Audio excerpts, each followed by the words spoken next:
अगर सवाल का जवाब है तो मैं आपके माध्यम से इन नेताओं को आमंत्रित करना चाहता हूं, आइए जनता के सामने इन सवालों का जवाब दीजिए। और अगर जवाब नहीं है तो कुर्सी छोड़िए। आज आपको कुर्सी और किसान में से चुनना पड़ेगा। अगर किसान के सच्चे हिमायती हो तो कुर्सी छोड़ो। आज छोटी कुर्सी है, हो सकता है किसान आपको और बड़ी कुर्सी किसी दिन दे देगा, लेकिन अगर कुर्सी से चिपकना है तो फिर किसान का नाम लेना बोल दो, फिर किसान आपका हिसाब किताब कर लेगा। बार बार कहा जाता है कि जी अब तो सरकार ने पास कर दिया, अब क्या होगा, संसद में पास हो चुका है।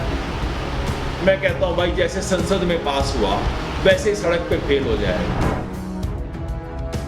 दुष्यंत चौटाला जी से जो 10 सवाल हम पूछ रहे हैं, आपके माध्यम से वो 10 सवाल हम रिलीज करना चाहते हैं। कोई हैरान नहीं करना चाहते। आप आइए, कल पूरी तैयारी करके आइए, अपने IAS अफसरों को लगा दीजिए इसका जवाब देने पे, आराम से जवाब दे दो, किसानों के सामने जवाब दो, बंद कमरे में नहीं। साथियों, आज देश में किसान आंदोलन अपने उभार पे है। 25 तारीख को देश ने एक अभूतपूर्व घटना देखी। आज तक कभी नहीं हुआ कि कोई केंद्र सरकार ने कानून लिया हो, कोई कदम उठाया हो और 5 दिन के भीतर भीतर पूरे देश में विरोध हुआ। 20 तारीख को कानून आया, 25 को पूरे देश में विरोध हुआ।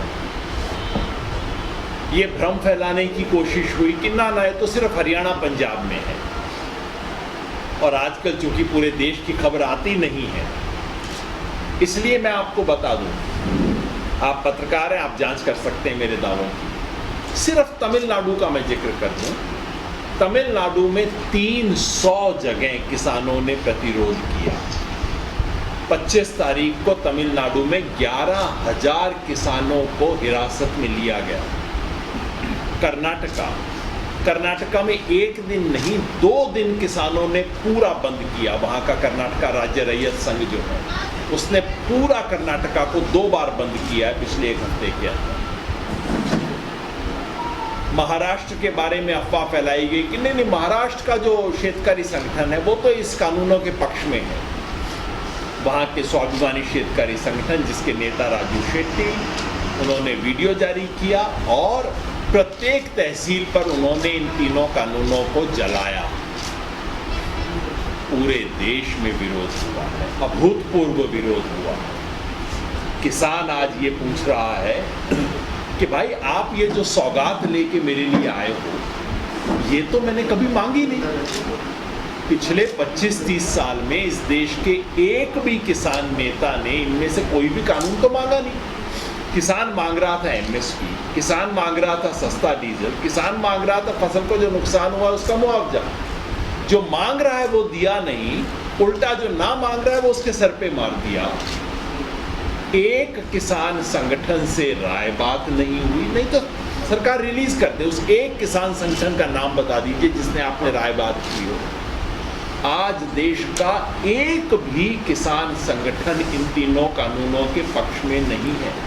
यहां तक कि संघ परिवार का भारतीय किसान संघ भी अब इससे परहेज कर चुका है इन कानूनों से कि नहीं, हम इनके साथ नहीं। ऐसे में जब चौधरी देवीलाल, जो कि हरियाणा के किसानों के लिए श्रद्धेय है, जब उनका वंशज उनके इसके पक्ष में खड़ा होता है तो तकलीफ होती है। चलिए वंशज हैं, रहेंगे, उसका तो कोई क्या कर सकता है। लेकिन जब हरियाणा के उप मुख्यमंत्री अपने आप को चौधरी देवीलाल की राजनीतिक विरासत का वारिस बताते हैं और वो इन 3 कानूनों की वकालत करते हुए दिखाई देते हैं, तो सवाल पूछना पड़ता है। जब चौधरी रणजीत सिंह इसके पक्ष में खड़े दिखाई देते हैं, चुप दिखाई देते हैं, तो सवाल पूछना बनता है। और इसलिए हरियाणा के 17 किसान संगठनों ने, ज़्यादातर यहाँ के हिसार, सरसा, रतिया, फतेहाबाद, यहाँ के कई संगठन, बाकी संगठनों ने मिलकर फैसला किया कि वो 6 तारीख को डेरा डालेंगे। जैसे पंजाब के किसान संगठनों ने सरदार प्रकाश सिंह बादल के घर के सामने डेरा डाला। उन्होंने कहा हम भी डेरा डालेंगे। जब आपने फैसला किया तो देश भर के किसान संगठनों ने मिलकर फैसला किया कि हम इसका समर्थन करेंगे, और अब तक मैं समझता हूँ प्रदेश की कमोबेश हर संगठन ने अब तक इस कॉल को सपोर्ट कर दिया है। कल सिरसा में चाहे मेवात, रेवाड़ी, नारनौल हो, चाहे इधर करनाल, कुरुक्षेत्र हो, और अपना इलाका तो है ही है, चारों तरफ से हरियाणा के किसान वहाँ आएंगे, सवाल पूछेंगे। अगर सवाल का जवाब है तो मैं आपके माध्यम से इन नेताओं को आमंत्रित करना चाहता हूँ, आइए जनता के सामने इन सवालों का जवाब दीजिए। और अगर जवाब नहीं है तो कुर्सी छोड़िए। आज आपको कुर्सी और किसान में से चुनना पड़ेगा। अगर किसान के सच्चे हिमायती हो तो कुर्सी छोड़ो। आज छोटी कुर्सी है, हो सकता है किसान आपको और बड़ी कुर्सी किसी दिन दे देगा, लेकिन अगर कुर्सी से चिपकना है तो फिर किसान का नाम लेना बोल दो, फिर किसान आपका हिसाब किताब कर लेगा। आपने बार बार कहा जाता है कि जी अब तो सरकार ने पास कर दिया, अब क्या होगा, संसद में पास हो चुका है। मैं कहता हूं भाई जैसे संसद में पास हुआ वैसे ही सड़क पे फेल हो जाएगा। और आज पंजाब के किसान ने तो फेल कर दिया।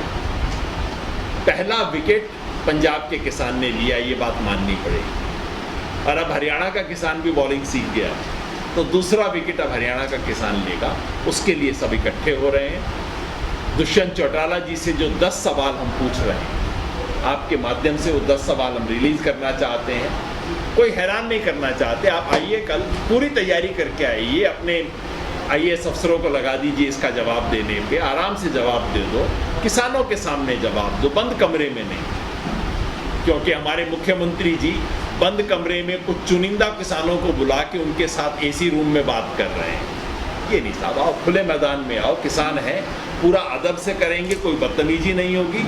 आप इन सवालों का जवाब दो, सिर्फ ये चुनौती देने आए हैं।